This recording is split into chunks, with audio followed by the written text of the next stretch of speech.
আসসালামু আলাইকুম। বিসমিল্লাহ মোটরসের ইন্দোনেশিয়ান B3 ব্ল্যাক কালার 2 বছরের নাম্বার করা আছে।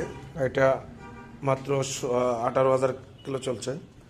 ফ্রেশ কন্ডিশনে গাড়িটা আছে, নিতে পারবেন আমাদের থেকে মাত্র 3,90,000 টাকায়। মনুস্টান এডিশন ইন্ডিয়ান, এটা 2024-এর মডেল, 2 বছরের নাম্বার করা ইন্ডিয়ান, একদম ফ্রেশ কন্ডিশনে, মাত্র 11,000 কিলোমিটার চলা। এই গাড়ি আমাদের থেকে নিতে পারবেন মাত্র 4 লক্ষ টাকায় নিতে পারবেন। 2024-এর মডেল, 2 বছরের নাম্বার করা ইন্ডিয়ান B3, 2 বছরের নাম্বার করা আছে, 2022-এর মডেল, ব্লু কালার। গাড়িটা চলছে মাত্র 22,000 কিলোমিটার, 2 বছরের নাম্বার করা। নাম্বার প্লেটটা এখনও ওঠানে, নাম্বার বেডটিতে আছে, ওঠানো দিয়ে যাবে। এই গাড়ি নিতে পারবেন আমাদের থেকে মাত্র 3,45,000 টাকায়। যারা নিতে চাচ্ছেন, আরও গাড়ি আছে আমাদের কাছে B3, যারা নিতে চাচ্ছেন অবশ্যই আমাদের স্ক্রিনে দেওয়া নাম্বারে যোগাযোগ করবেন। বিসমিল্লাহ মোটরস।